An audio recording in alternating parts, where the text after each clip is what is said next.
dan Saudara Rizaldi Mamonto, sarjana hukum. Siap, Pak.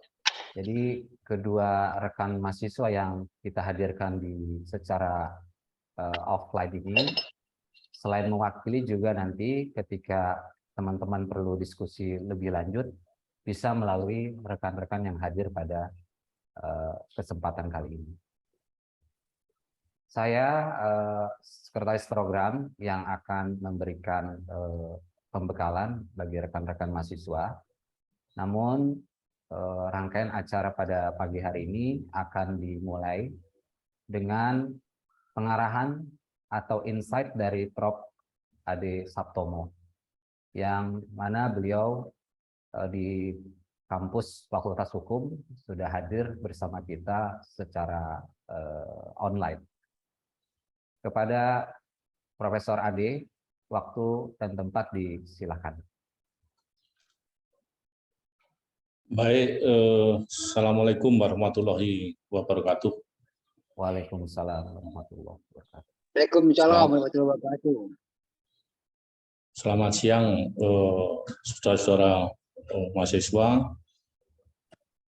Pada hari ini saya diundang untuk memberi pengarahan kepada mahasiswa angkatan 40 dan 41 gitu ya. Iya. Oke. Mengingat saudara-saudara mahasiswa ini sudah di ujung perkuliahan, nah yang belum sampai ujung itu juga bisa menyimak apa yang perlu saya sampaikan pada siang hari ini. Ada beberapa hal penting yang saya sampaikan terkait dengan upaya program studi Magister Ilmu Hukum ini yang Anda percaya kuliah di program studi ini supaya maju, setara, dan bahkan lebih maju dibanding program studi Magister Hukum lainnya. Gitu ya. Saya yakin karena saya punya pengalaman dan punya jaringan yang sangat memadai terkait dengan keberadaan program studi Magister Hukum di seluruh Indonesia. Ya, saya karena tim penilai akreditasi sehingga tahu persis. Nah, ketika saya punya pengetahuan pengalaman itu, maka di saat saya dipercaya sebagai Kaprodi, tentu saya ingin memajukan setingkat atau dua tingkat dibanding mereka yang saya kenal dengan baik itu ya. Nah, satu kebijakan yang hard gitu ya, yang hard Anda sudah tahu dan softnya juga sudah tahu. Pertama, saya ulangi lagi, posisi program Magister Ilmu Hukum itu hanya dapat dihitung jari ya, mungkin kurang dari 5 di seluruh Indonesia posisi sekarang ya, yang memiliki penilaian unggul. Itu tidak lebih dari 5. Tapi kalau semester berikutnya mungkin sudah mulai bergerak tambah begitu ya. Nah, posisi unggul inilah yang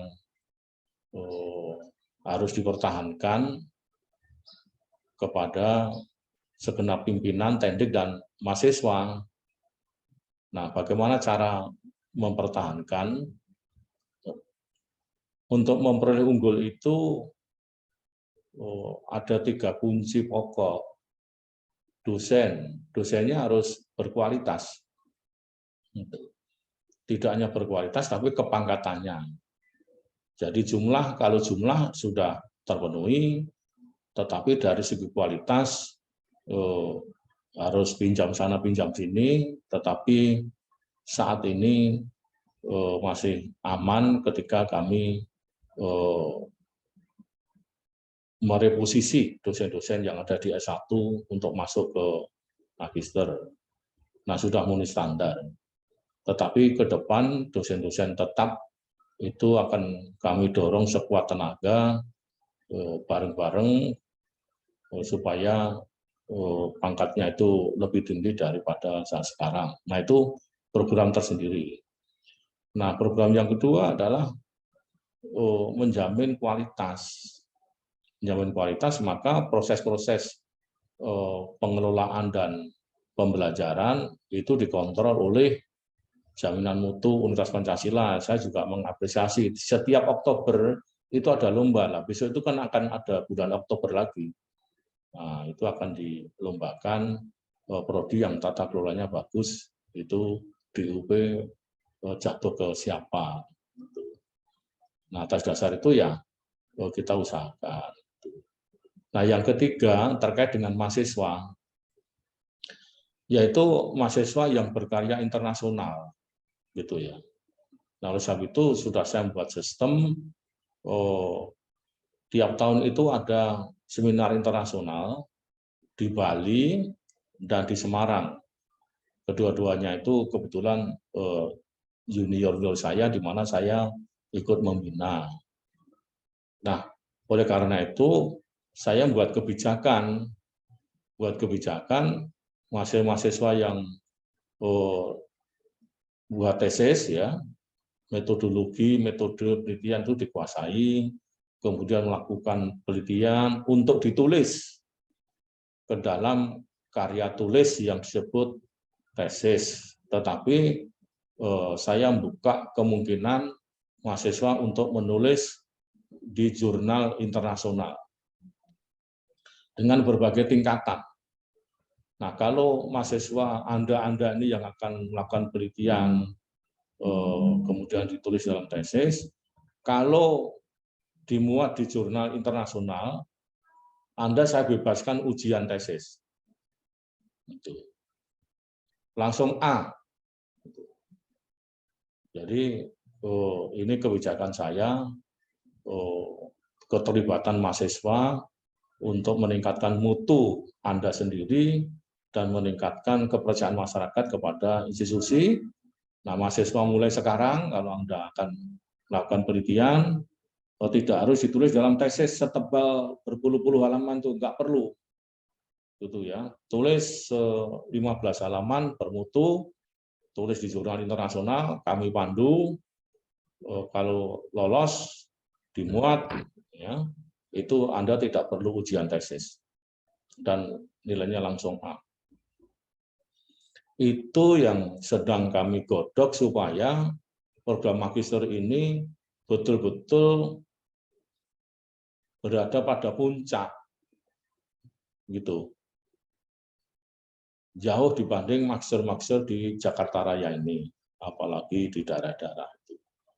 Nah, oleh karena itu berkaitan dengan pengarahan saya, Anda tidak perlu nulis tesis, tulis di jurnal internasional, tidak harus fokus yang top itu, bereputasi sudah cukup, itu Anda tidak perlu ujian tesis dan saya minta langsung diberi nilai A, karena nulis jurnal internasional itu sudah diperiksa oleh tim reviewer yang cukup punya bobot dan pengalaman, itu ya. Nah, itu yang terkait dengan Anda yang akan diberi pengarahan oleh Sekrodi. Kemudian ke depan ruang-ruang itu supaya modern, karena kita sudah menyandang unggul, kemudian punya web yang cukup mengesankan, penontonnya sudah 6.700-an lebih, itu jurnal web yang paling top di UP. Jadi di puncak-puncaknya gitu ya, peak of the top gitu, di titik puncak itu di UP ya, di UP. Nah, Anda bisa menulis di situ gitu ya, web. Lihat, mahasiswa nggak pernah lihat webnya MIH, wah itu harus dikasih sanksi kalau perlu. Itu ya. Itu ada informasi segala macam, ya, tulisan dosen, tulisan orang lain, mahasiswa lain, itu ada di situ. Nah, kemudian untuk mendulang, ya, untuk mendulang peminat MIH, kita harus dikerek ini, MIH harus dikerek ke atas, dikerek itu di bendera itu naik ke atas supaya orang pada lihat. Nah, sedang berproses, sudah diawali. Ruang yang Anda gunakan sekarang itu akan menjadi ruang multifungsi, salah satu diantaranya adalah podcast. Nanti tidak terlalu lama Anda itu di ruang Anda duduk situ, itu akan jadikan ruang podcast. Nah, sekarang sedang disusun struktur organisasinya, rundown-nya, dan program-programnya. Nah, sedang dibelanjakan alat-alatnya dan tidak terlalu lama MIH itu akan dikenal semakin luas. Itu program-program kerja pimpinan yang MIH yang saya pimpin itu ya. Jadi sarprasnya saya perhatikan, softnya juga saya perhatikan, gitu kan. Dosen-dosen pun juga sudah saya tagih untuk menulis. Nah, itu program kerja yang besar-besar yang saya bawa, gitu kan. Kalau dinamika yang ke dalam itu saya serahkan kepada Sekprodi, gitu ya. Dan mahasiswa kalau bisa tidak terlalu lama kita kumpul dosen dan mahasiswa, ya, pimpinan, tendik, dosen dan mahasiswa kumpul, ya santai-santai untuk mengakrabkan, gitu ya, karena kita secara physically nggak ketemu. Nah, dengan demikian ini akan menjadi guyub. Nah, tagline saya adalah kerja guyub, impian terwujud. Itu seberat apapun cita-cita MIH, kalau digotong pimpinan, dosen, tendik, dan mahasiswa, saya pikir kok tidak terlalu berat. Yang penting leadernya tahu arah, gitu ya, untuk sampai pada tujuan. Oke, saya ulang lagi. Nah, satu diantaranya adalah silakan Anda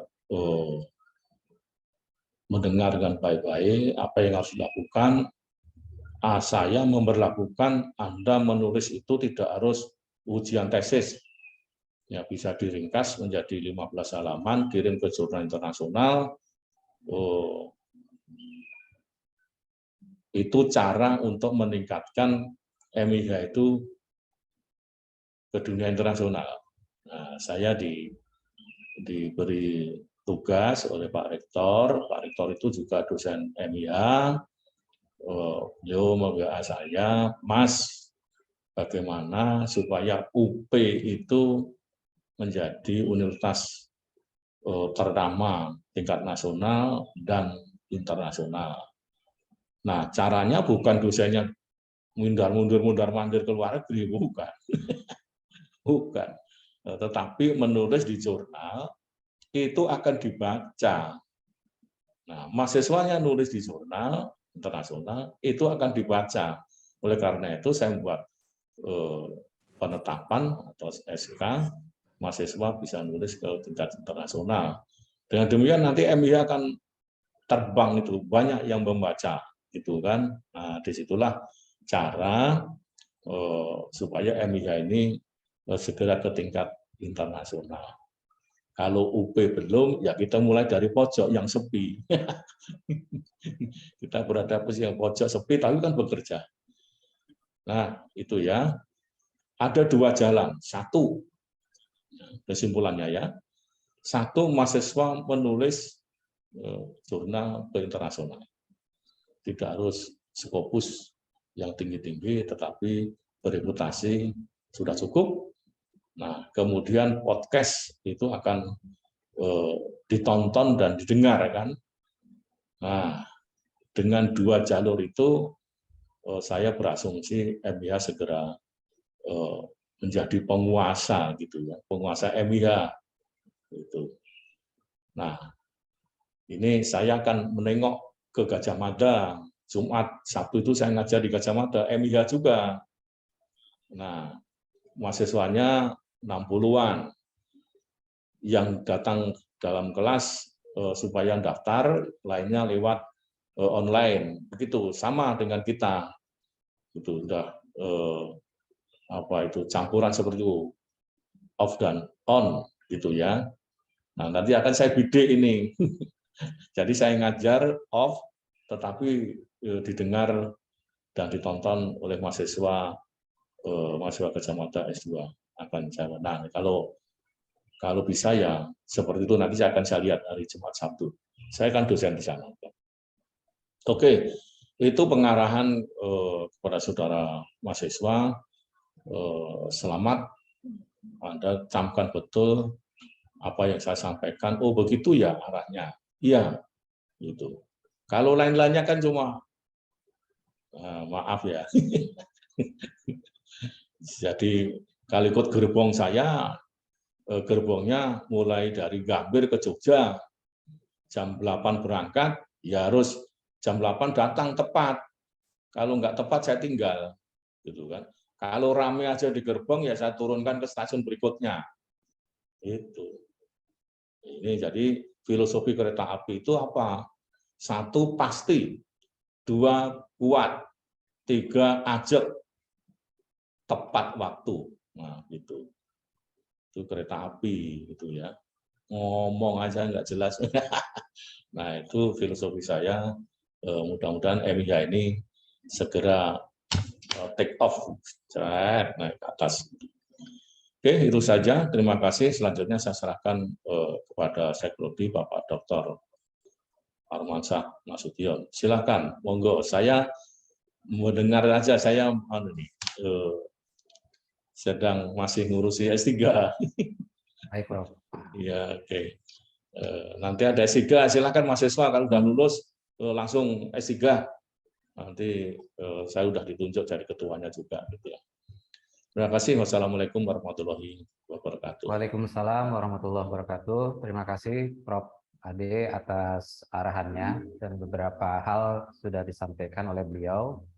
Apa yang sudah dilakukan melalui kebijakan yang sangat progresif dan rencana strategis ke depan, termasuk insya Allah dalam waktu dekat menjelang semester gasal tahun akademik 2022-2023, kita akan membuat suatu keputusan yang resmi terkait dengan apa yang disampaikan oleh Prof. Ade, bahwa mahasiswa yang memiliki passion, ya, minat untuk menulis jurnal internasional, tadi beliau tegaskan bebas sidang atau ujian tesis. Ya. Secara teknis nanti kita buatkan di dalam aturan yang insya Allah itu yang pertama di lingkungan Universitas Pancasila.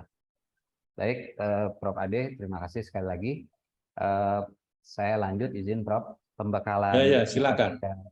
Ya, Prof. Pembekalan kita pada hari ini adalah yang pertama untuk menjaga kualitas substansi atau materi daripada penelitian tesis rekan-rekan mahasiswa.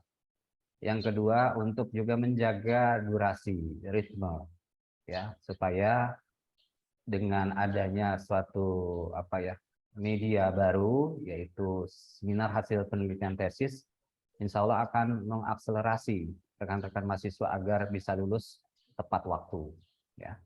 Dan yang ketiga adalah bahwa kita program studi magister ilmu hukum kemarin saat kita rapat kerja itu sudah menetapkan konsentrasi baru yaitu hukum pidana dan cyber, yang selama ini kita memiliki 2 konsentrasi, 1 hukum bisnis dan 2 hukum konstitusi dan tata kelola. Jadi rekan-rekan saya pikir juga sudah ada yang mulai merancang judul atau sudah menyelesaikan proposalnya, maka mulai hari ini semakin diintensifkan, ya, karena berdasarkan kalender akademik bahwa untuk batas akhir pengumpulan proposal itu tanggal 30 Agustus 2022 dan seminar pratesis atau seminar usulan penelitian tesis, atau yang lebih simpel seminar proposal, itu akan dilaksanakan tanggal 5 September 2022. Jadi dijaga ya, save the date ya, supaya Anda tidak lagi nanti yang dikatakan Prof. Ade filosofi kereta api, ketika kita sudah tetapkan maka tidak lagi ada cerita Anda terlambat ya kan, lupa atau tidak fokus ya. Perlu saya sampaikan juga bahwa tanggal 5 April 2022 berdasarkan surat Kaprodi perihal informasi akademik, kami di semester depan juga sudah menerapkan Turnitin check yang kami berikan batas toleransi maksimal itu di bawah 30%. Jadi maksimal 30%. Dan alhamdulillah rekan-rekan Anda yang sudah kemarin sidang tesis itu semuanya aman ya. Jadi tidak ada yang di atas 30%. Ya, padahal regulasinya baru kita akan terapkan untuk angkatan 40 ya. Jadi harusnya lebih baik lagi ya. Kalau bisa 18% gitu ya kalau bisa. Jadi kita jaga untuk menghindari plagiasi ya dan lain-lain. Nah, nanti mungkin dalam proses bimbingan dosen pembimbingnya akan lebih aware ya. Mahasiswa juga nggak bisa sembarangan ya untuk menulis tesis. Dan di dalam informasi akademik kita sudah menginformasikan kewajiban mengikuti seminar hasil penelitian tesis diberlakukan bagi mahasiswa angkatan 40 tahun akademik 2022-2023. Baik, kita mulai pembekalannya ya. Rekan-rekan mahasiswa, baik yang hadir di ruang multimedia kita dan juga di ruang Zoom, nanti ada waktu untuk diskusi ya. Kalau ingin merespon, bertanya, boleh ya. Kami di sini bersama rekan-rekan pendik lengkap yang akan memoderasi, ya, mengadmisi beberapa pertanyaan atau respon mungkin dari chat nanti bisa disampaikan supaya saya juga bisa meresponnya dengan baik ya. Kita mulai pembekalan tugas akhir mahasiswa program studi Magister Ilmu Hukum Fakultas Hukum Universitas Pancasila. Jadi produknya adalah proposal, kemudian hasil penelitian tesis on progress 80% dan tesis ya.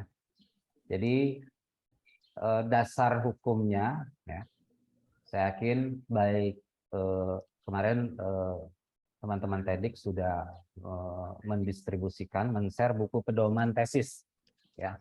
Bagi yang belum punya nanti akan dikirimkan versi digitalnya ya. Jadi buku pedoman penulisan usulan penelitian dan tesis ini berdasarkan surat keputusan Kaprodi nomor 10 garing Kep garing KA titik PS strip MIH garing FAUP garing 1 Romawi garing 2022 yang memuat persyaratan seminar itu hanya bisa diajukan oleh mahasiswa yang telah memperoleh 42 SKS dan dijadikan komponen penilaian tugas akhir atau ujian akhir semester mata kuliah MPPH, metode penelitian. Jumlah halaman usulan penelitian atau yang simpelnya jumlah halaman proposal maksimal 20 halaman dan terangkum dalam suatu naskah sebagaimana kerangka penulisan usulan penelitian tesis. Nah, ini bukunya ya. Bukunya sudah ada. Kalau nanti mau minta versi digitalnya akan dikirim ya melalui WA ya. WA. Saya pikir WA grup tiap kelas kan sudah ada. Yang kedua, kegiatan seminar hasil penelitian tesis ya atau disingkat SHPT ya. Ini baru Anda perdana nih ya. Anda perdana untuk mengakselerasi yang tadi saya sebutkan mahasiswa supaya lulus tepat waktu ya. Diberlakukan pada semester gasal tahun akademik 2022-2023. Hasil penelitiannya akan diseminarkan setelah mendapatkan bimbingan dan persetujuan dosen pembimbing dan telah menyelesaikan bab 3 atau setidaknya mencapai progres 80% dari total keseluruhan tesis. Jadi gini, ada dosen pembimbing itu yang cukup sampai 4 bab. Tapi ada juga yang sampai 5 bab. Jadi tergantung, kalau bab 3-nya sudah 80%, tinggal bab 4 penutup yang isinya kesimpulan dan syarat. Ya. Tapi kalau Anda sampai bab 5 berarti harus selesai sampai bab 4 80%-nya. Ya, on progress-nya 80%. Ya, gitu ya. Jadi ini tergantung pembimbingnya. Kalau saya biasanya membimbing itu sampai 4 bab. Hanya 4 bab saja.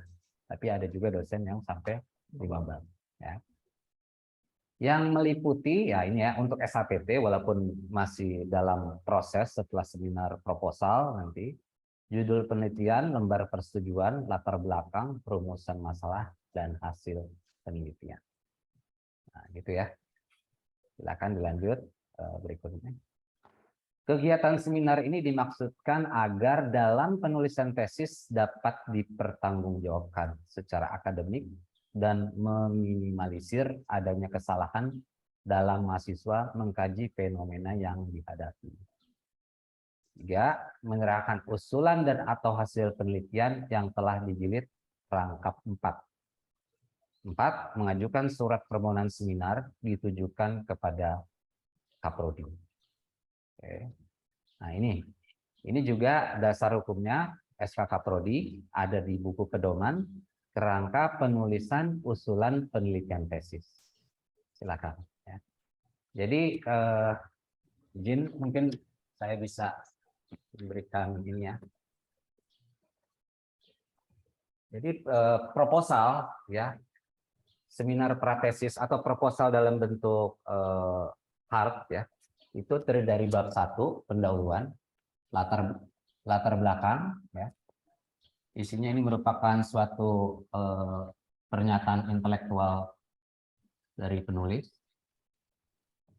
ya. Perumusan masalah, saya pikir Anda udah ikuti mata kuliah MPPH. Perumusan masalah itu bisa 2, bisa 3, tapi umumnya 2 sampai 3, nggak ada yang 1 ya. Nah, tujuan penelitian ya harus sinkron dengan rumusan masalah, manfaat penelitian. Sorry. Nah, itu bab 1-nya. Ya. Kemudian bab 2-nya. Ya. Ya, ini aja, tasnya aja. Bab 2 ya. terdiri dari ini udah air putih udah.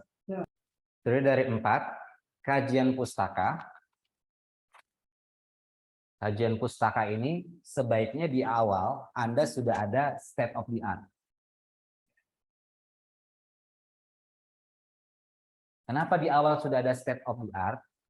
Untuk menampilkan perbandingan perbedaan penelitian Anda dengan penelitian yang sudah ada sebelumnya.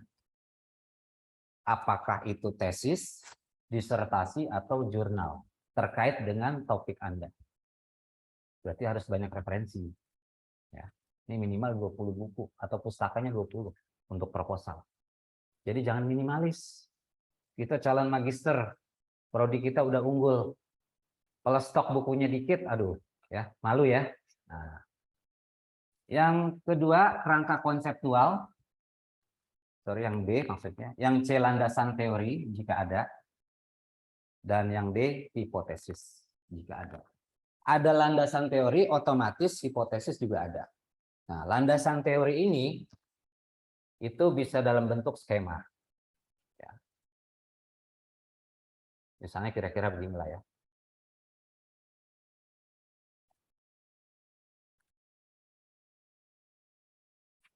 Udah punya rancangan judul? Sudah, Pak. Tentang apa?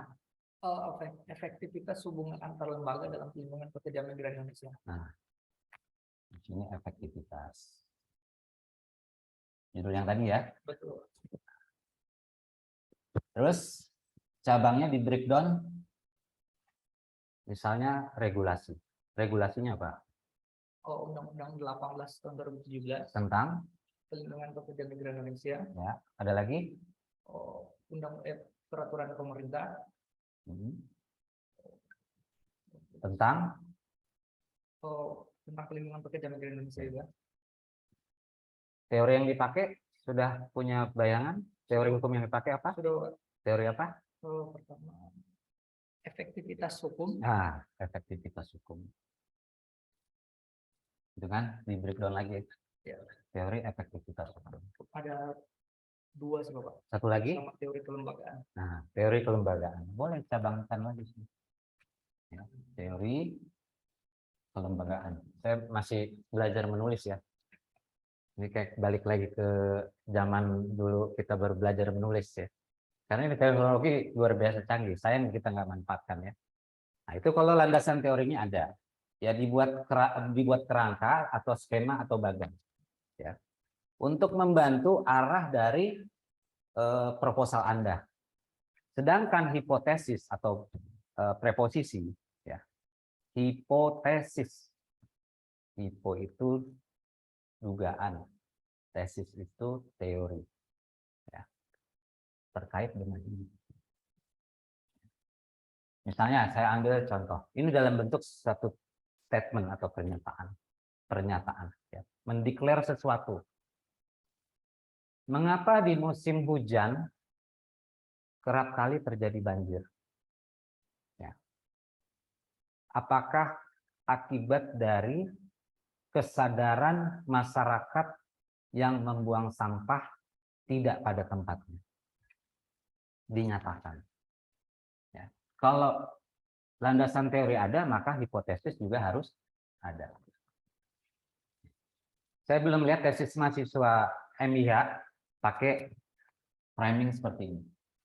Nanti buat, ya, dibuatkan supaya tambah bagus. Walaupun hipotesis ini dugaan sementara, walaupun Anda melakukan satu penelitian di lapangan, tapi itu arah daripada jawaban dari rumusan masalah Anda.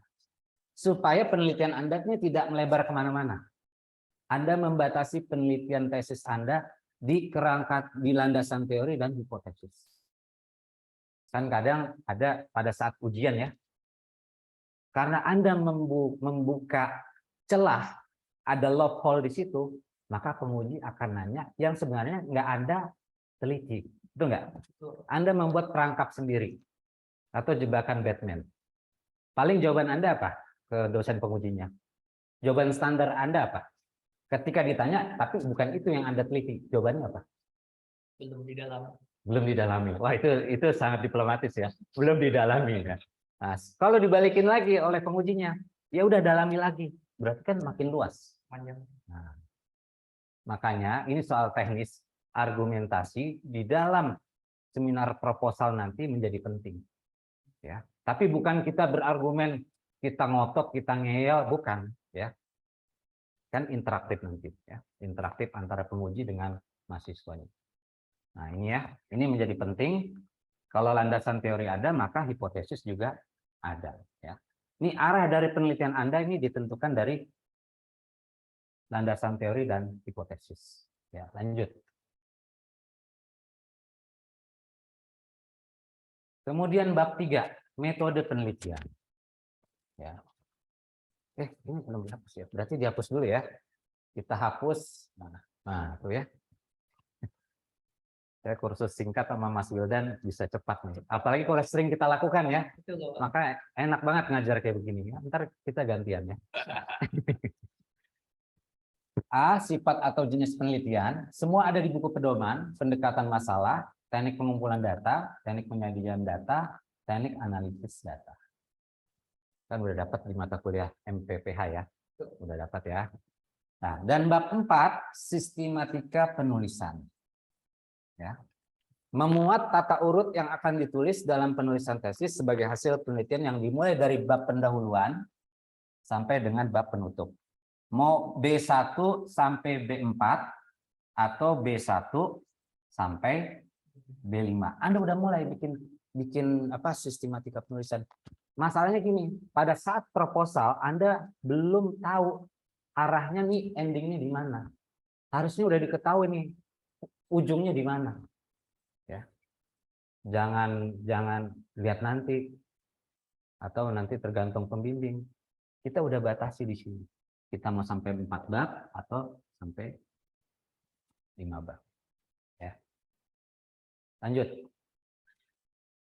Nah, pustaka sementara 20 buku. Ya. Ini teman-teman yang ada di Zoom, buku ini juga bisa ya, kita masih memberikan ya akomodasi ya, selain buku, jurnal. Ya. Tapi jangan juga nanti kita akan lihat supaya kita jaga kualitas. Jangan banyakkan undang-undangnya. Kayak tadi Mas siapa namanya?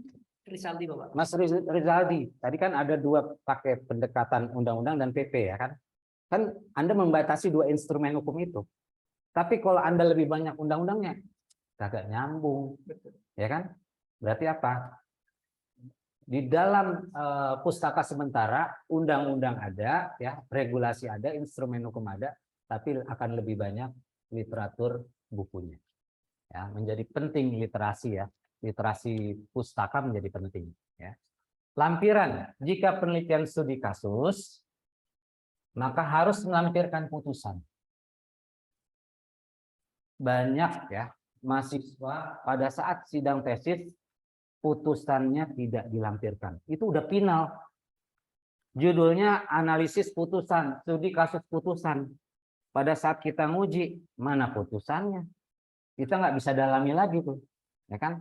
Akhirnya apa? Jadi bahan revisi, lengkapi.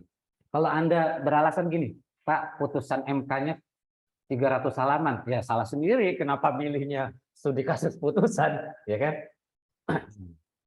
Jadi pengalaman saya waktu saya bimbing skripsi mahasiswa Fakultas Hukum, kasus pidana 340, kasus racun sianida. Ada putusan PN-nya, putusan PT-nya, ada putusan kasasinya. Ya, saya bilang harus tiga-tiganya dilampirkan. Dan putusannya tebal-tebal. Mungkin isi skripsinya dengan putusannya lebih banyak putusannya. Ya. Silakan ya. Studi kasus. Nah, lanjut.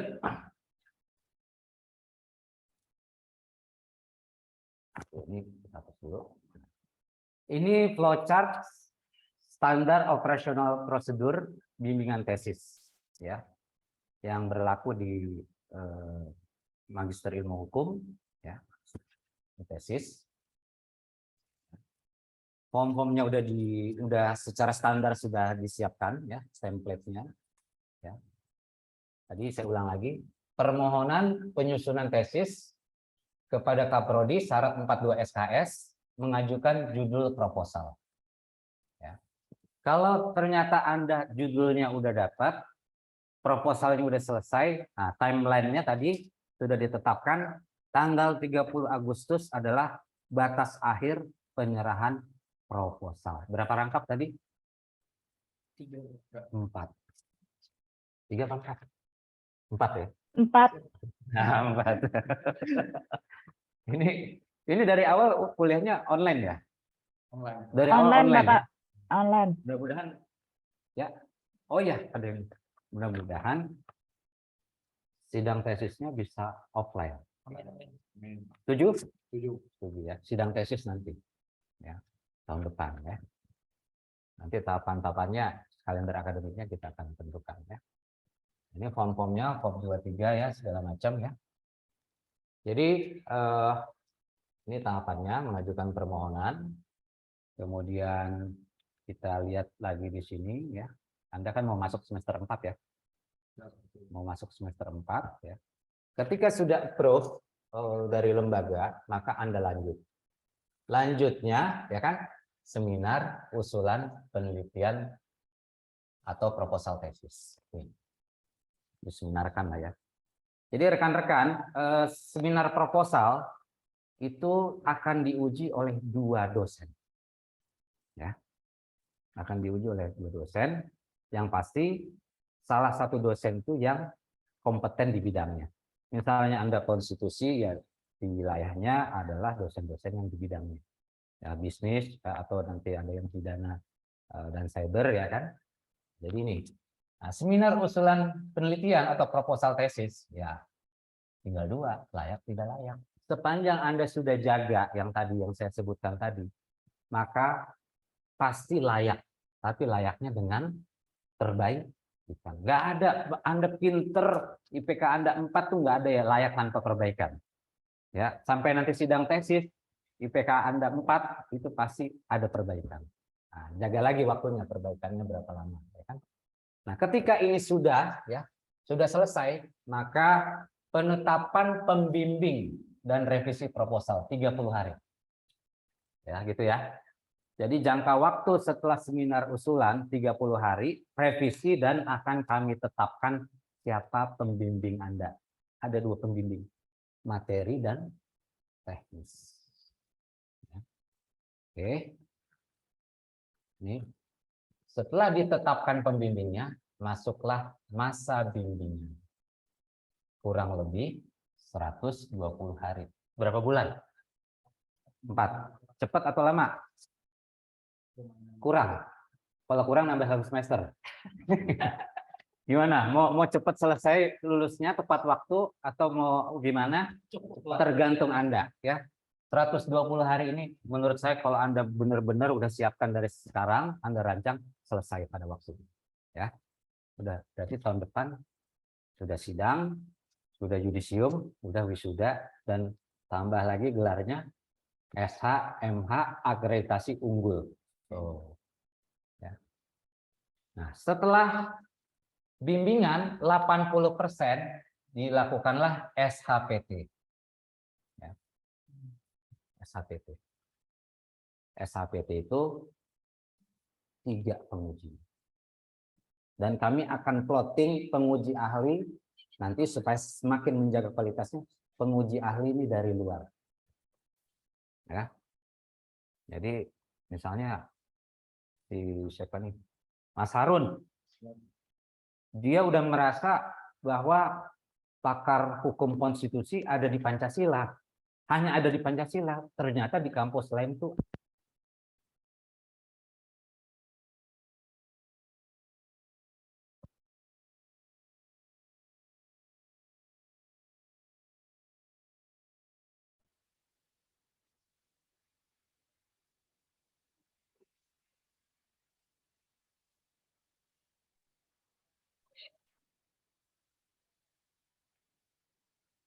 Suara hilang.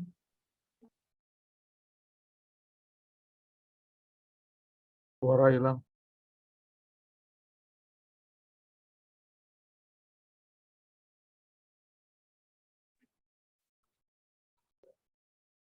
Bisa diulang lagi tuh, nggak kedengaran. Mas Didi, suaranya hilang, Mas Didi.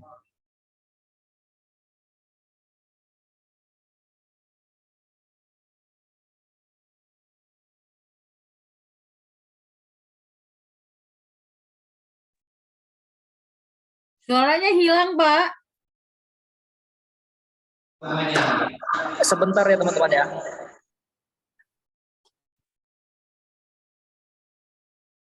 Cik, cik.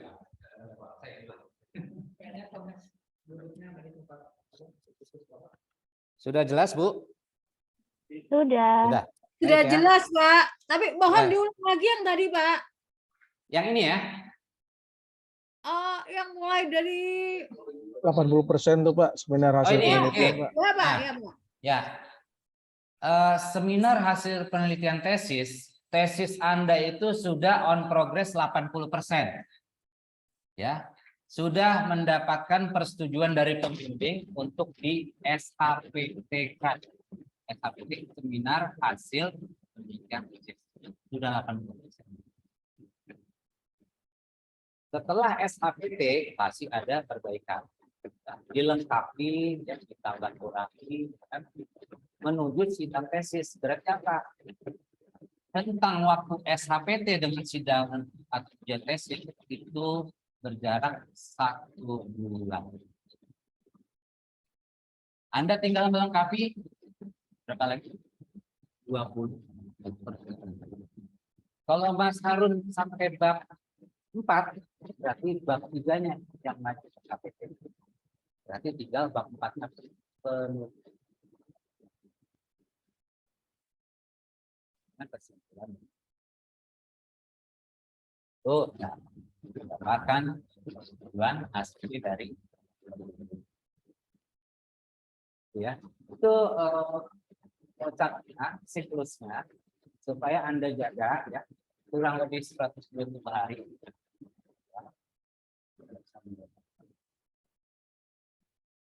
Bapak Ibu, rekan-rekan mahasiswa yang juga hadir. Terkadang kami juga terus mengingatkan mahasiswa supaya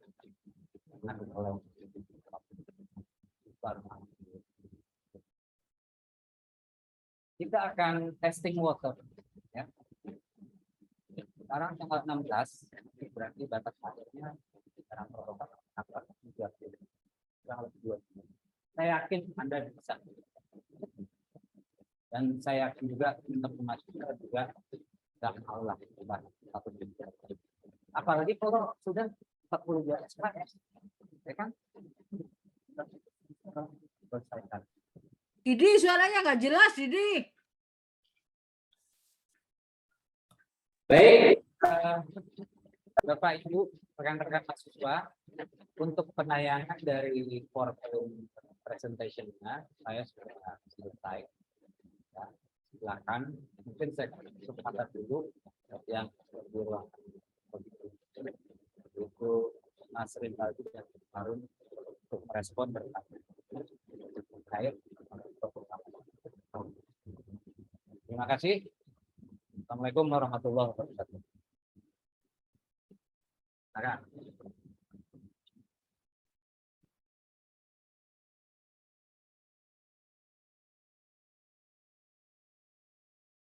Oh baik, Assalamualaikum warahmatullahi wabarakatuh. Salam hormat Pak Arman. Salam sehat. Terima kasih atas presentasinya.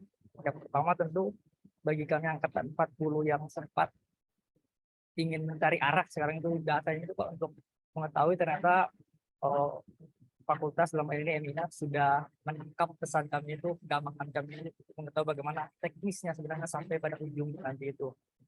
Alhamdulillah hari ini tuh kami angkatan 40 itu baru selesai semua mata kuliahnya. Baru yang tidak berkalangan sudah selesai semua. Kemudian kita sudah mulai masuk pada penulisan seminar proposal tesis. Pertanyaannya mungkin sangat teknis loh Pak, sangat teknis soal bagaimana penulisan seminar proposal tesis. Yang pertama tentu kita sangat sepakat dengan adanya aturan baru tadi Pak, kita itu mungkin tadi itu 30%, harapannya memang kita bisa 18 bisa bagus, tapi ya seadanya ya Pak, yang penting tidak melewati ambang batas yang ditetapkan oleh fakultas. Pertanyaannya mungkin arahan Bapak lebih jelas soal bagaimana mengukur kualitasnya itu 30% itu. Apakah itu saya sempat mendengarkan katanya itu ukurannya itu dari latar belakang dan pembahasan makanya kita karena kalaupun kita merujuk pada metode penelitian rasa-rasanya itu belum ada yang mampu melahirkan metode penelitian baru lagi ya kan, makanya sangat dibutuhkan catatan kaki juga di sana, makanya mungkin yang bisa keaslian daripada suatu penelitian itu mungkin bisa terbaca di dalam latar belakang yang tadi Bapak. Itu yang pertama loh Pak. Yang kedua, makanya pertanyaannya itu kita butuh arahan di mana penelitian itu akan ditetapkan. Jadi syarat itu nggak boleh ada dalam tanda kutip kutipan yang terlalu banyak gitu.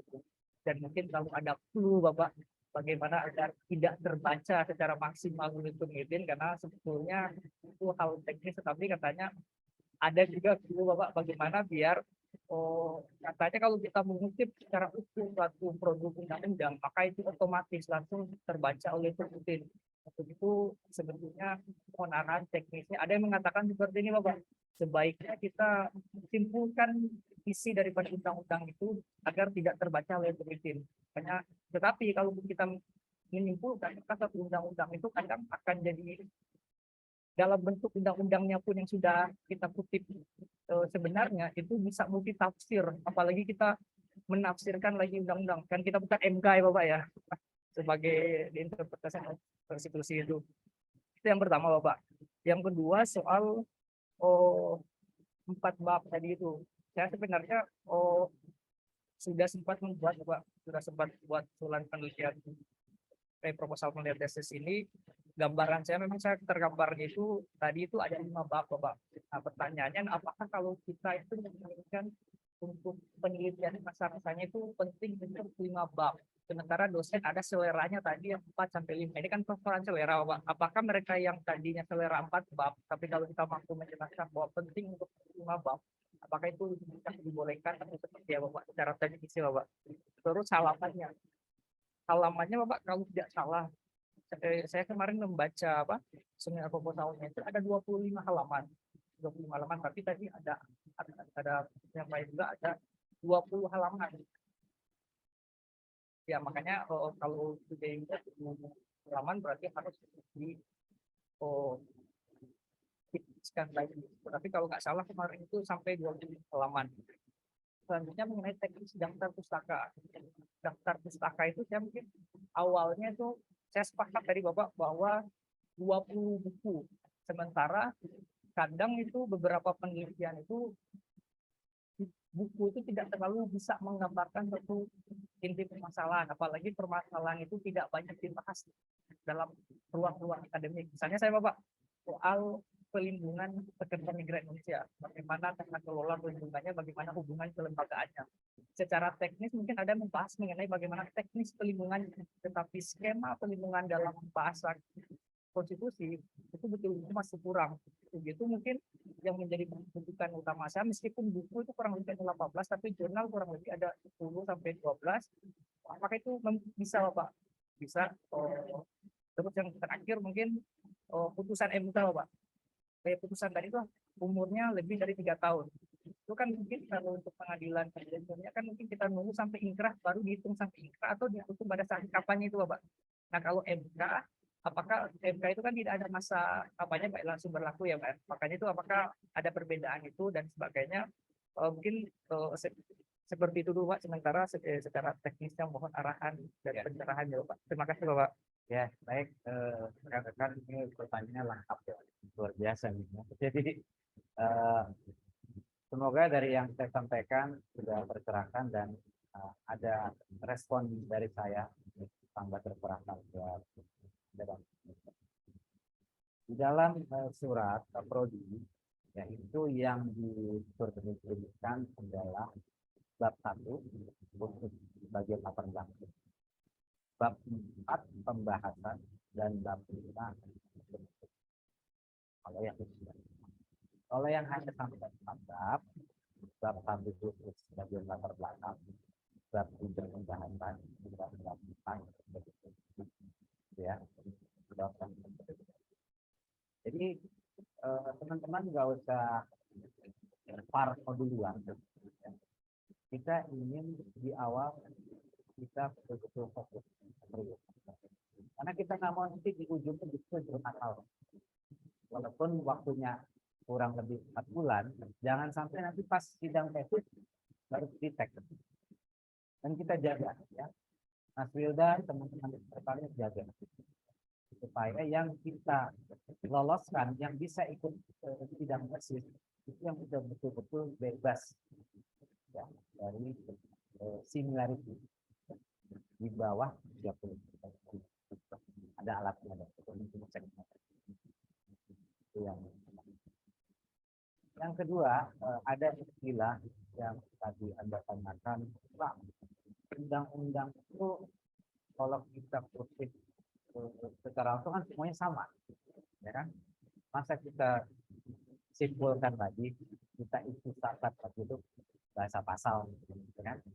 Misalnya pasal 28 Undang-Undang ITE, setiap orang dengan sengaja tanpa hak mendistribusikan, mengakses atau dapat mentransmisikannya IE dan B. Itu udah given dalam bahasa pasal. Nah, itu istilahnya itu yang kita exclude ya. Khusus untuk pasal undang-undang akan di-exclude pada prosedur. Jadi itu tidak bisa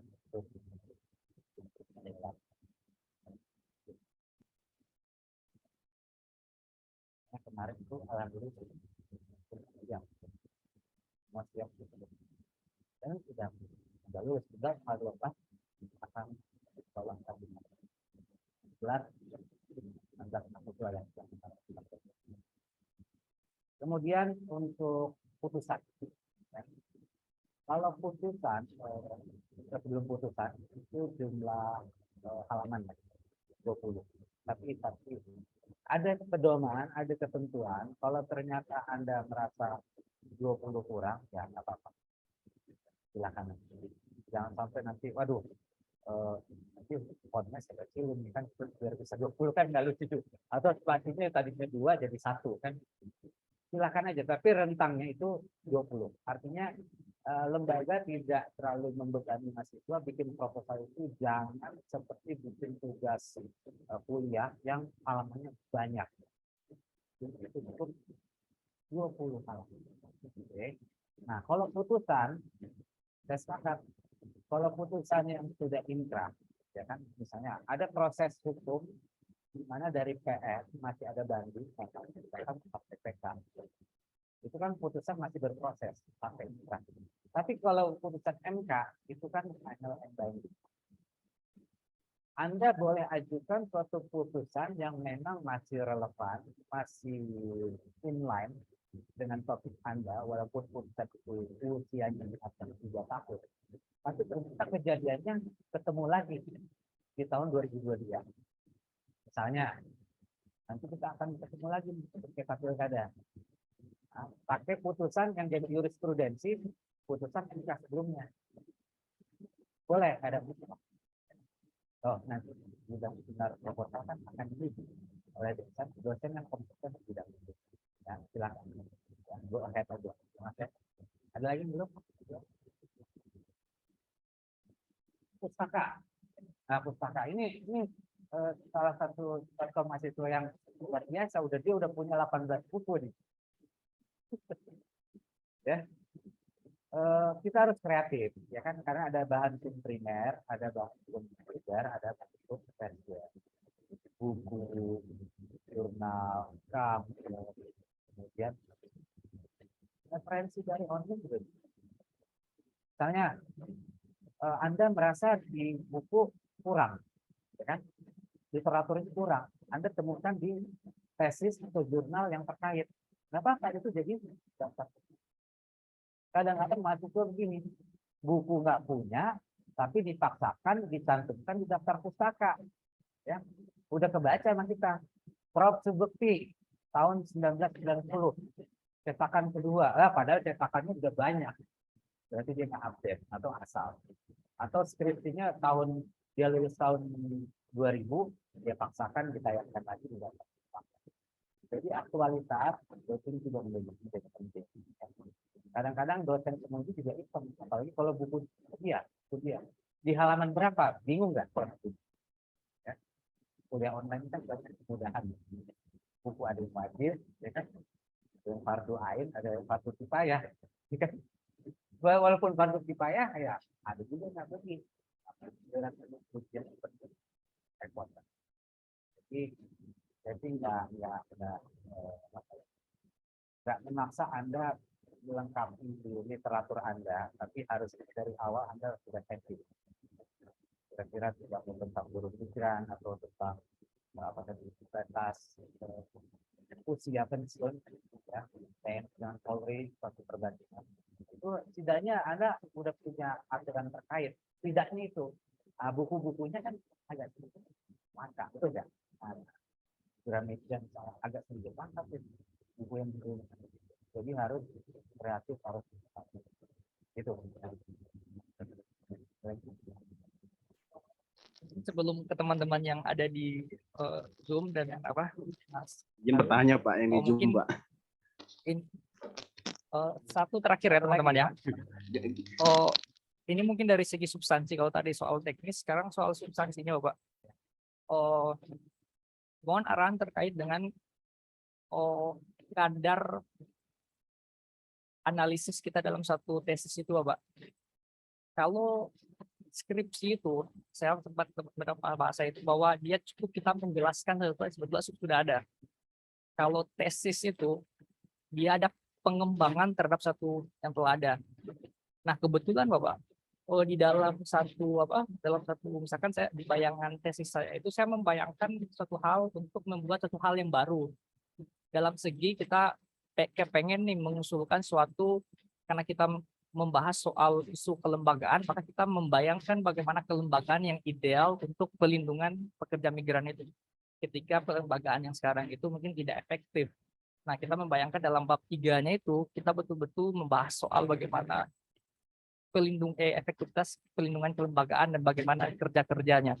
Nah, apakah di tahap seperti itu bisa? Karena takutnya katanya itu ada yang memang kita nggak boleh melewati standar tesis seperti itu. Misalkan kalau disertasi kan kita sudah menemukan lagi, menciptakan lagi Bapak ya. Nah, kalau tesis itu sebetulnya secara substansi itu di mana batas-batas kita itu seperti apa? Atau memang secara teknis itu nanti akan dipandu di dalam teknis perjalanan kita sampai di tesis tadi itu Bapak. Demikian Pak. Bagus juga pertanyaan. Dalam proses bimbingan itu nanti akan dapat menentukan dari data komunikasi. Tapi kalau pertanyaan awalnya tadi perbedaan skripsi dengan tesis berbeda. Karena apa? Dalam skripsi itu banyak mahasiswa terjebak dengan masalah pertanyaan apakah. Ya. Kalau sudah tesis itu bagaimana? Syukur-syukur pertanyaannya di RM itu mengapa? Jadi mainkan dulu ketemu. Nah, kalau skripsi itu terkadang udah given, dia menganalisis putusan, dia kopas aja pertimbangan hakimnya, nggak ada hal baru, ya kan? Tapi kalau tesis, Anda gunakan teori hukum sebagai pisau analisis Anda secara bicara. Dan jangan terlalu muluk-muluk pakai teori hukum 3. Terkadang kemarin kita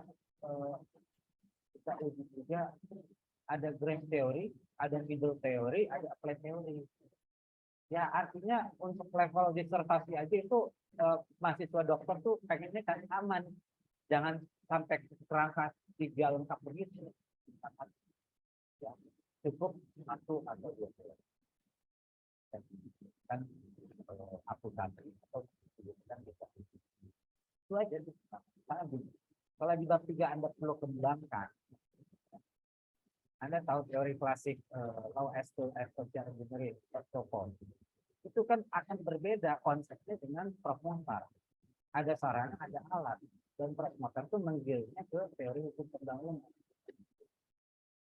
Jadi di situ nanti kita lihat keilmiahan tesis Anda akan dilihat di analisis. Tapi kalau kering kerontang sudah given, novelty-nya nggak ada, hal yang baru nggak ada, dan mimpi kalau Anda teori. Mahasiswa dokter itu agak sulit menemukan teori. Konsep aja udah bagus. Tapi kalau Anda membandingkan teori A dan teori B di teori kewenangan, ada ahli hukum administrasi tentang kewenangan dari luar, dari dalam, itu akan tetap Anda sangat kaya di dalam berkali.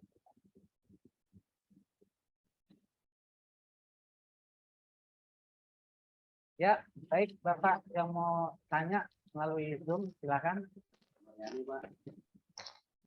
Suaranya boleh dikencangkan. Oke. Assalamualaikum warahmatullahi wabarakatuh. Salam sejahtera buat kita semua. Terima kasih Pak. Salam ya. Teman-teman semua baik yang luring maupun daring. Ya cukup menarik ya karena informasi ini adalah informasi benar-benar kami butuhkan gitu kan. Dengan ada informasi ini ya kita jadi lebih semangat lagi untuk harus lebih semangat lagi gitu, untuk bagaimana menyelesaikan ini gitu kan di tantangan. Ada beberapa hal yang ingin saya sampaikan dan saya tanyakan. Yang pertama ada terkait, mungkin sebelum masuk ke soal tesis, adalah terkait alumni ini Pak. Ini kan kita di sini adalah calon alumni. Karena kalau bisa bicara terkait akreditasi kampus, akreditasi jurusan itu kan tidak, tadi itu Prof itu menyampaikan terkait dosennya, mahasiswa. Nah ini kita nanya terkait alumni, bagaimana sih dari khususnya di MIH gitu kan untuk mengikat teman-teman alumni ini gitu Pak, mengikat teman-teman alumni ini, terus peran serta alumni ini biar tadi itu biar tidak lepas dan jalan masing-masing lah gitu. Jadi ada ikatan emosional lah terhadap kampus gitu Pak. Entah itu mungkin diikat dengan adanya lembaga yang dibuat oleh teman-teman alumni gitu atau seperti apa. Jadi kita benar-benar rasa memilikinya gitu terhadap kampus itu. Jadi tidak habis kuliah lulus udah yang penting udah dapat ijazah gitu. Karena menjaga hubungan itu biar kita tadi sering komunikasi lah, sering ada forum atau seperti apalah di alumni itu. Terima kasih, itu yang pertama. Yang kedua terkait masuk ke tesis, Pak. Tadi itu kan ada kajian pustaka minimal 20, Pak ya, di bab 2. Nah, bagaimana Pak kalau tema yang kita angkat itu udah benar-benar baru dan belum sama sekali belum ada yang mengangkat, Pak? Atau misalnya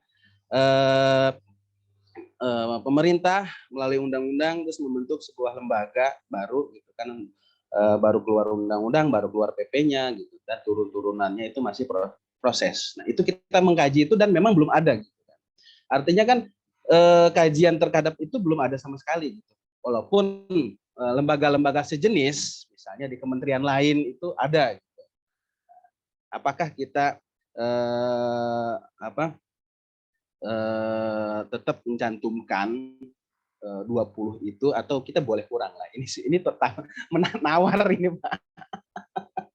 Ini nawar gitu kan, atau boleh kurang gitu, yang penting sejenis. Nah, itu bagaimana mungkin dari pihak prodi. Terus yang kedua, dengan 20 lembar itu lumayan, Pak, artinya ya tadi tuh kita harus menukik pada pokok persoalan, kita tidak terlalu lebay menyusun seperti mendayu-dayu, tapi dengan ada terobosan 20 halaman itu bagi saya itu cukup bagus gitu kan, artinya.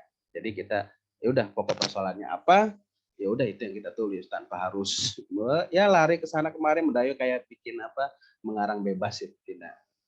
Terima kasih pokoknya untuk terobosan-terobosan yang dilakukan oleh MIH UP. Oke, sementara itu, Pak. Baik. Terima kasih. Ya. Assalamualaikum Assalamualaikum warahmatullahi wabarakatuh. Mariani ya. Mariani, Pak. Kita tempat dulu ya. Oke. Karena kita juga waktu mengajar kita online ya, jadi hafal pesan. Betul, Pak. Ketemu juga bisa dihindari. Nah, ini baru ketemu lagi angkatan 40 ya. Baik, saya jawab dulu ya. Saya juga berpikir nih ada pertanyaan tentang alumni.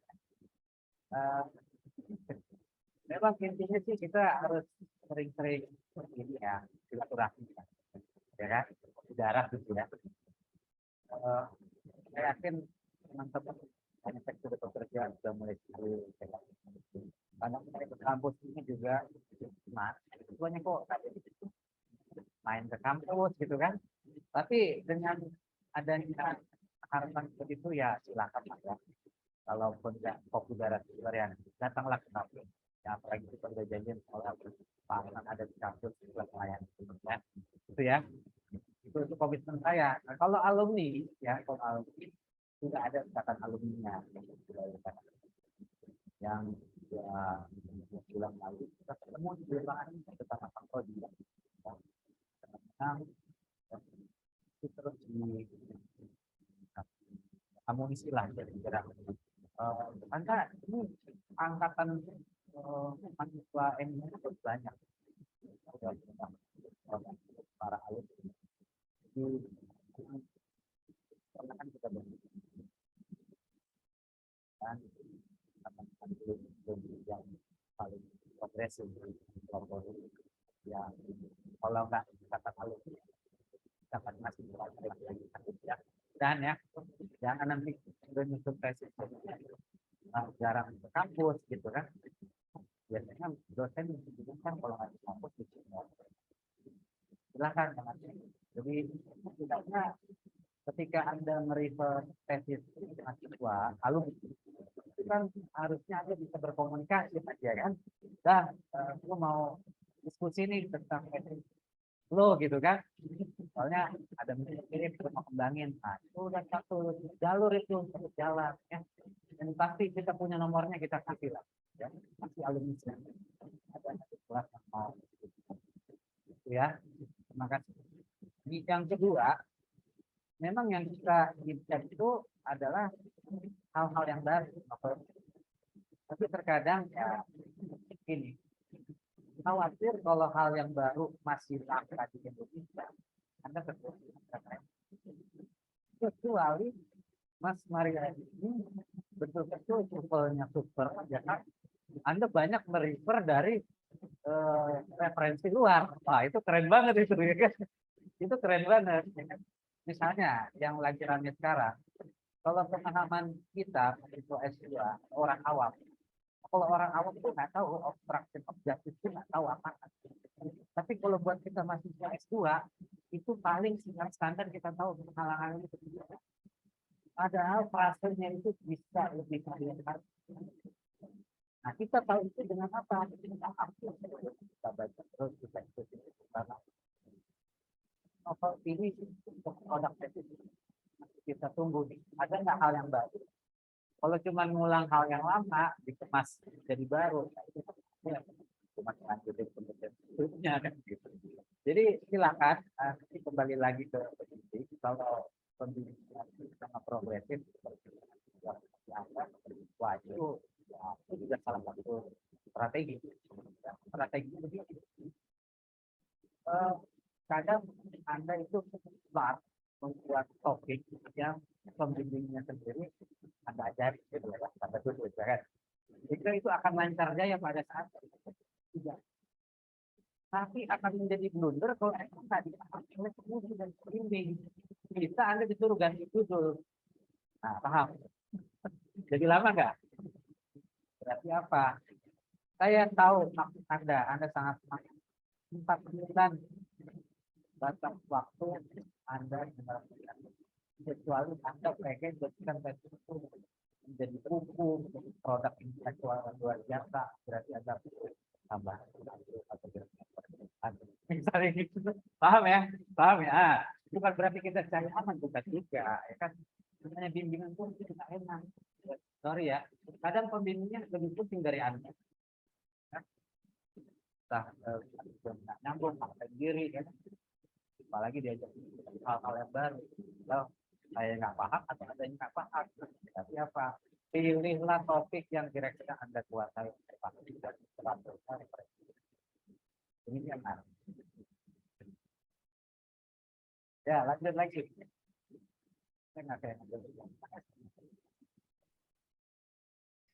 Ada lagi yang dari Zoom atau Siang, di Pak. chat?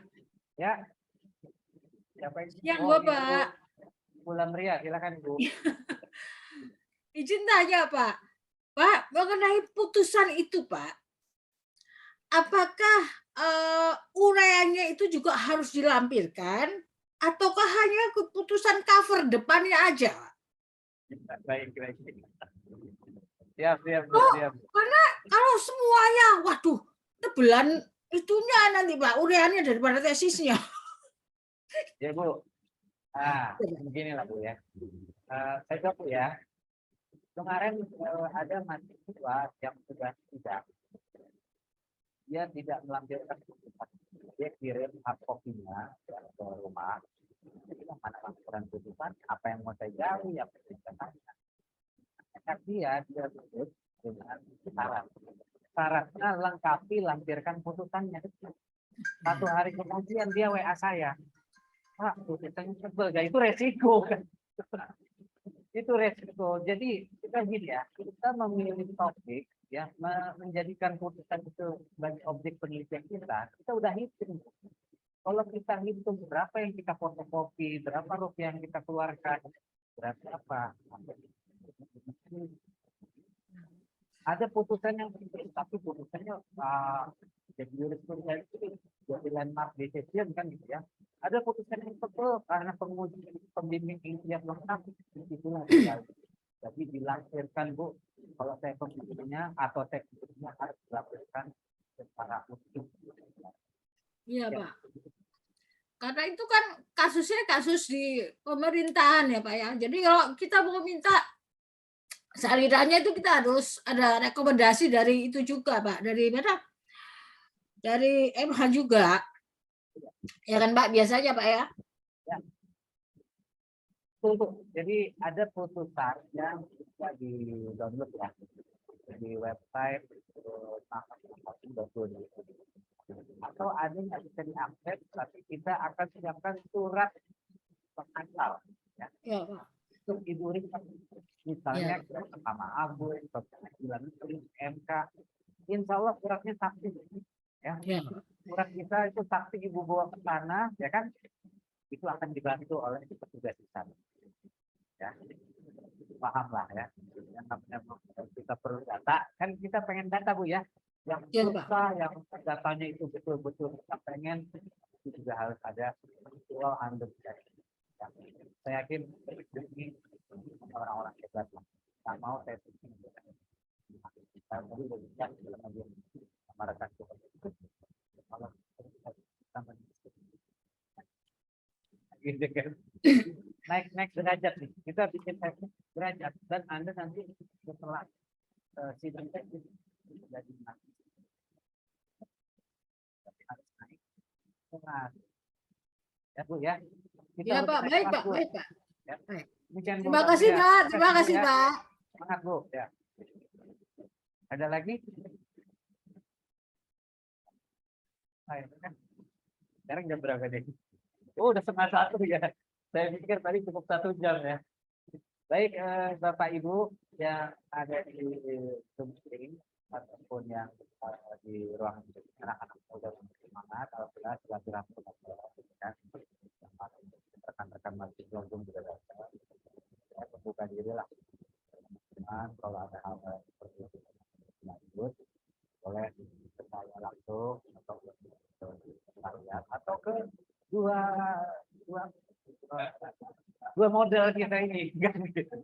Karena yang si itu udah paham banget, detailnya siap banget kan. Kalau perlu dia daftar sekarang proposalnya. Itu udah daftar, luar biasa. Ini rekan kita udah daftar proposalnya. Coba ada yang iri nggak sama dia? Pemantik ya, banget ya. Saya lulusnya sama-sama, ya kan? Lulusnya sama-sama. Coba kalau misalnya dari belakangan terlepas masalah pada pendalaman, berarti apa? Jaga stamina, jaga energi, fokus, ya kan? 4 bulan dari sekarang. Insya Allah selesai tepat waktu. Lulus bareng, awal kuliah bareng, lulus bareng. Mau kan? Besok ya. Baik.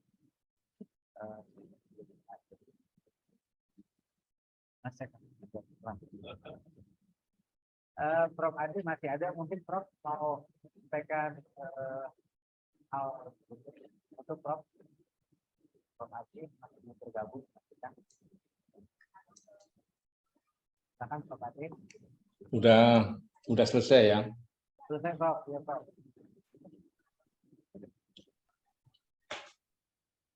Ya, baik.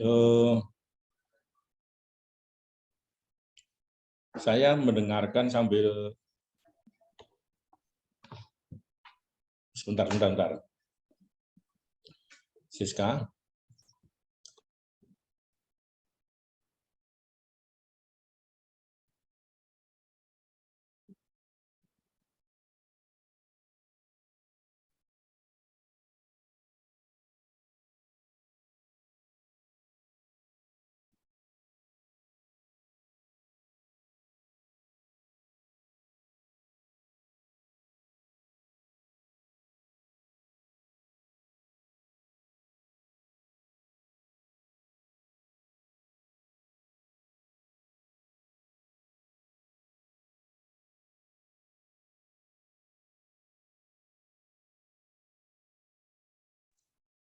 Ya, ini sedang mencoba menemui Prof. Oke. Ya. Ya, dosen S3 itu oleh Dikti diminta untuk membuat surat pernyataan bekerja menjadi dosen tetap dan bekerja penuh. Nah, yang belum ada itu.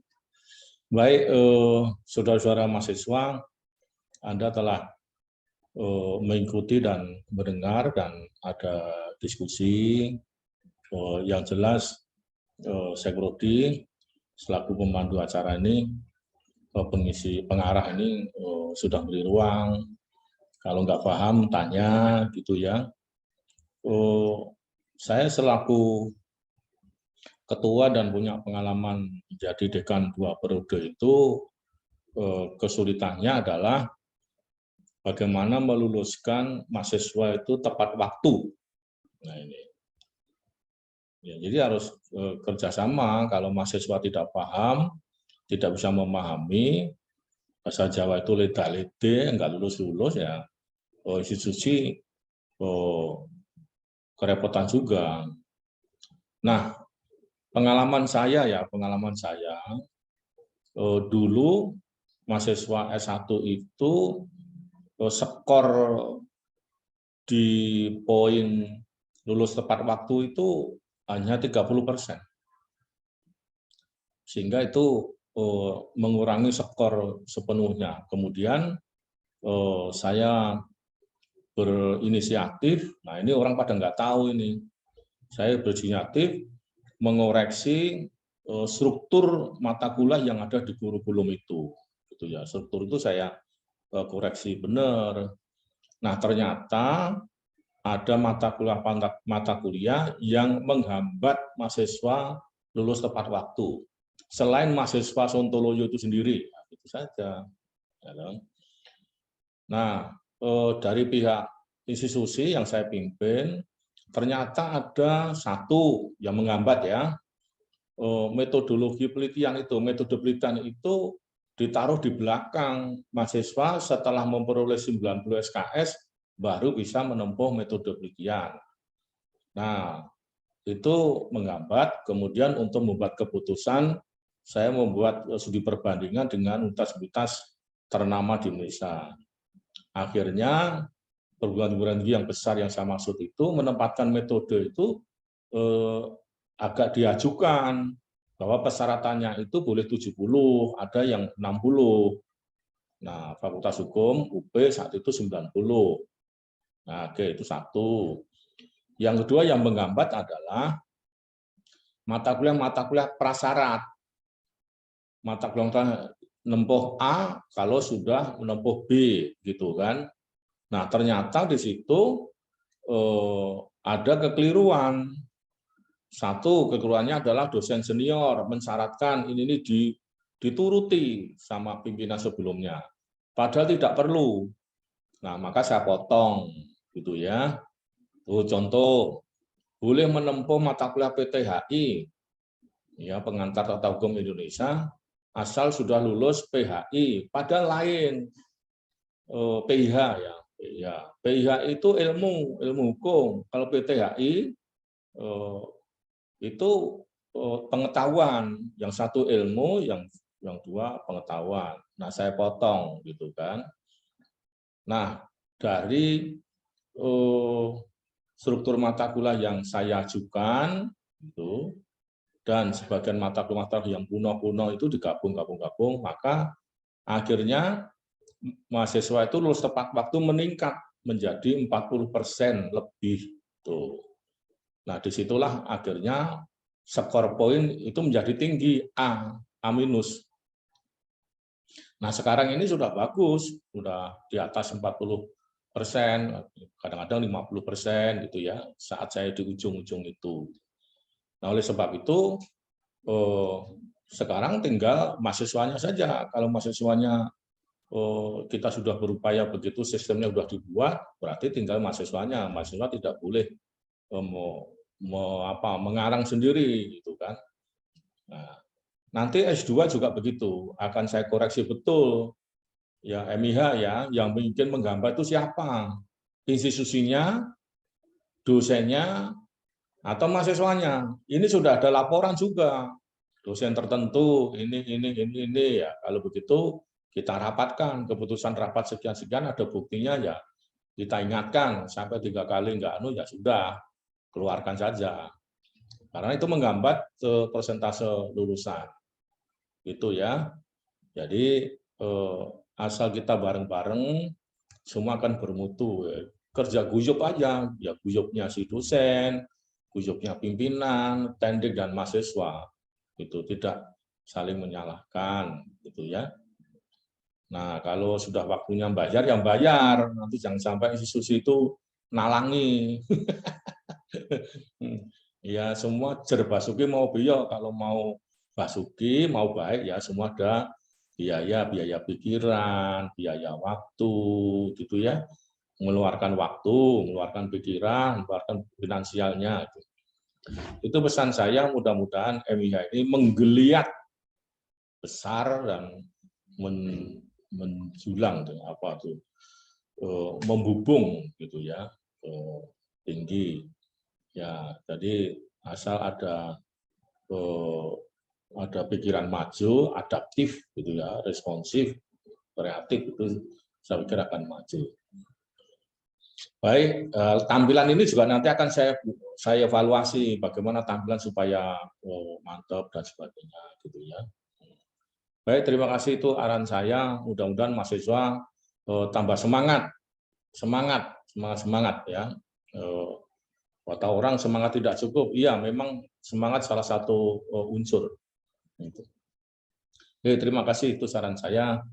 Saya masih nunggu ini surat-surat untuk S3 ini, kalau nggak ditunjuk sana tunjuk sini, agak dimarahi sedikit-sedikit, itu ya nggak jalan-jalan ini. Ini kerjanya itu seperti catur, sudah tahu dan kewajibannya kalau kuda itu makannya nyimpang L, tetapi nggak makan kalau nggak didorong. Nah, ini sontoloyo ini kerja-kerja ini, gitu kan. Baik, terima kasih. Wassalamualaikum warahmatullahi wabarakatuh. Waalaikumsalam warahmatullahi wabarakatuh. Terima kasih Prof. Ade atas sekaligus untuk pembekalan kita. Terima kasih Harun dan Rizaldi, juga rekan-rekan kita yang ada di sini. Sampai jumpa lagi. Salam sehat selalu. Assalamualaikum warahmatullahi wabarakatuh. Waalaikumsalam warahmatullahi wabarakatuh. Terima kasih, Pak. Terima kasih Ibu. Wabarakatuh. Makasih. Pak Heru, Terima makasih Pak kasih. Heru. Sehat Pak. Oh,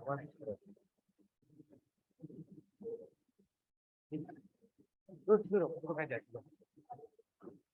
Biar masuk ke web nanti, kita web.